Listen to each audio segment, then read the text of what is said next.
Hey there. Welcome to Product Marketing Maestros, Tales from the Front Lines. I'm your host, Nitin Karthik. As Director of Product Marketing and a top product marketing voice, I've always found that real-world case studies are the true litmus test for the effectiveness of any product marketing strategy. And that is why in this show, we dive into the minds of industry titans, as well as rising stars, unpacking their expertise in action-packed episodes that showcase the power of product marketing through real-world case studies. And today, my friends, we are joined by product marketing maestro Molly Chapman, who is a product marketing alliance ambassador and head of product marketing at Moorpay based in the UK. Molly has been named to the prestigious 30 Under 30 honor roll by TTG, and Molly believes in championing the voice of the customer.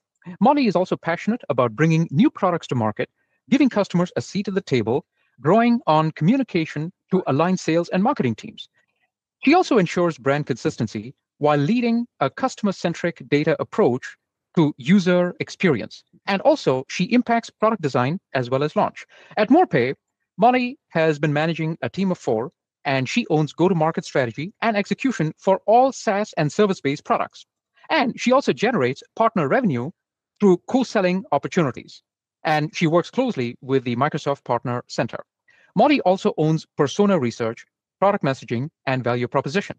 She also owns quarterly customer forums, product-based demos, and she has to drive lead generation and a lot more. And with that, ladies and gentlemen, let's welcome Molly Chapman. Molly, welcome to the show. Well, thank you so much, Nitin. What an introduction. You've made me sound really good. So thank you so much for having me. I love working with a PMA, and I'm really excited to be here today and chat. Okay, great. Wonderful, Molly. So really excited. And today, Molly, we're going to give our audience a situation from your experience. And Molly will use the ABC framework. So we'll talk about the antecedents, what were the prior challenges, we'll talk about the behaviors, what were some of the actions that you took, and we'll talk about the conclusion, how things played out. So with that, Molly, pick your situation and tell us what were the antecedents, what were the prior challenges? Yeah, perfect. So what I want to talk to you about today is about our opportunities loss process and also the data around that. So what I saw when I took on board this area of our product marketing function was a pretty self-centered view of opportunities lost.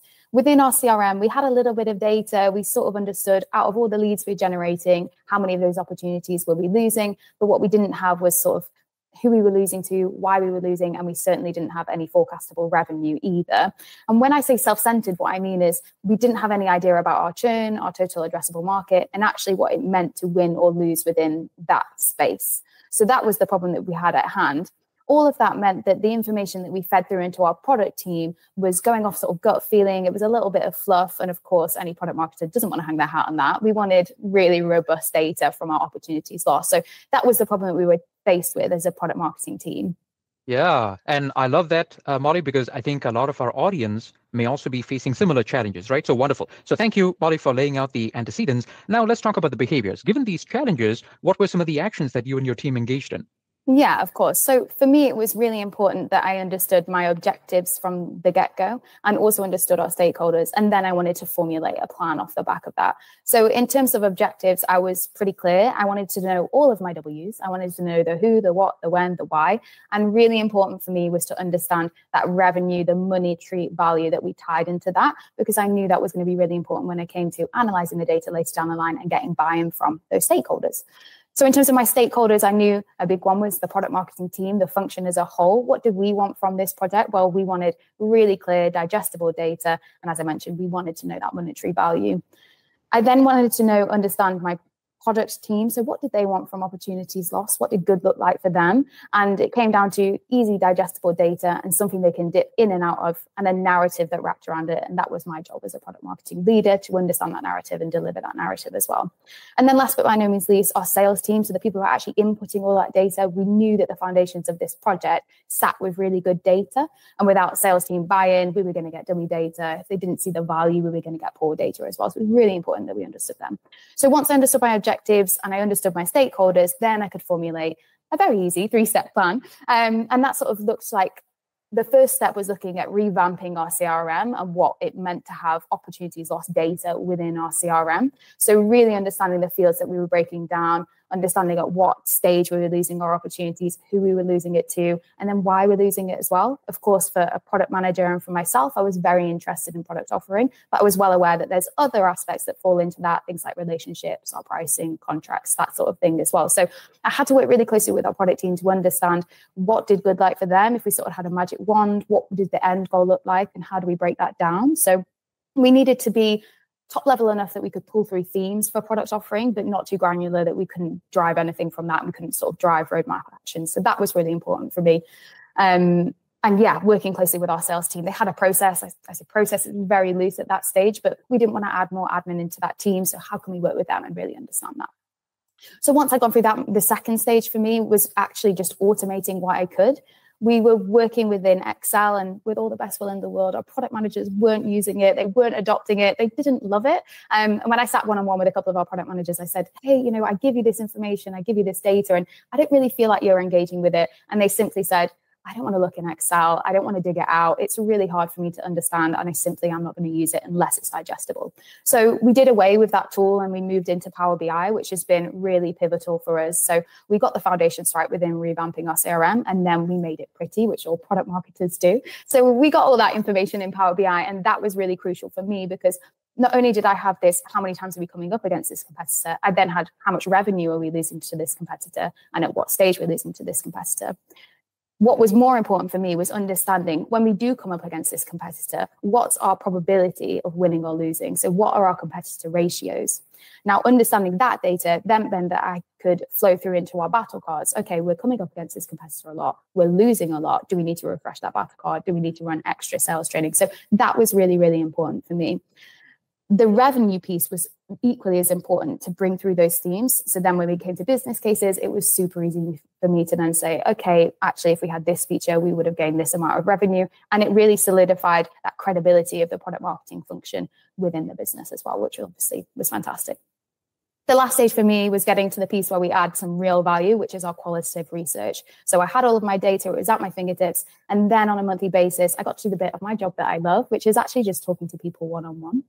Having that data in Power BI meant that actually I could just look at that ICP, so that ideal customer profile where we've lost that prospect. How can I speak to them on a one-on-one basis? Yes, it's important to see the people around the edge, but the people that we should be winning and the people that we want to repeat, those repeatable customers where we know we can win, why have we lost that prospect?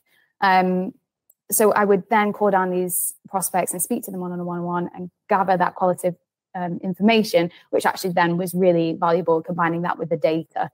So that's sort of where we got to in terms of objectives, our stakeholders, and then that planned approach as well. Wonderful, wonderful. Wow, what a methodical three-step process. So now, Molly, bring it home. I cannot hear to wait. What was the conclusion? How did these situations play out for you? Yeah, I think from a product marketing perspective, we love to talk about where we win, and that's sort of where we feel safe, understanding where we win, because that's our USP, that's our differentiator, that's what brings in our proposition, brings in our messaging. However, sometimes we can shy away from where we fail. Where do we fall down? What are the gaps within our product or offering or proposition? But there's so much value to be had there. And I encourage people who are listening, if they haven't invested in that opportunities lost process, take a look at it and just refine it. Even if you can do half of it, you can get it in a state where you can sort of visualize it, you're going to see some huge capital gains. When you're going through that process, a couple of things I want to add. The first one, as I mentioned right at the very beginning, is don't be self-centered. Look at the market as a whole, look at the competition. Just being self-centered and looking at yourself is going to be very narrow-minded and only give you sort of like a very surface level of what's going on within your market. So definitely look outside of that.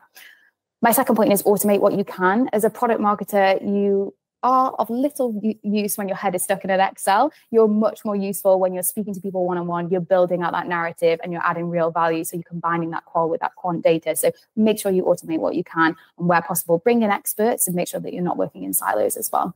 And then last but by no means least, no process is perfect, and you're going to have to work with your stakeholders really, really closely. And don't be afraid to refine it. As I mentioned, when we went through that sort of CRM piece where we're looking at what that looks like, make sure you're working within a sandbox, bring on board sort of, a subsection of your sales team and make sure that they're happy with it and refine that process. And don't be afraid to say, actually, this isn't working. We need to take some steps forward, but always work closely with your stakeholders. So yeah, that was it from me. Hopefully you found that useful. Oh, that was absolutely fabulous. And just to reiterate a couple of points for the audience. So I love how you mentioned that we need to combine the qualitative and quantitative, right? So folks out there, make sure you don't ignore one of those.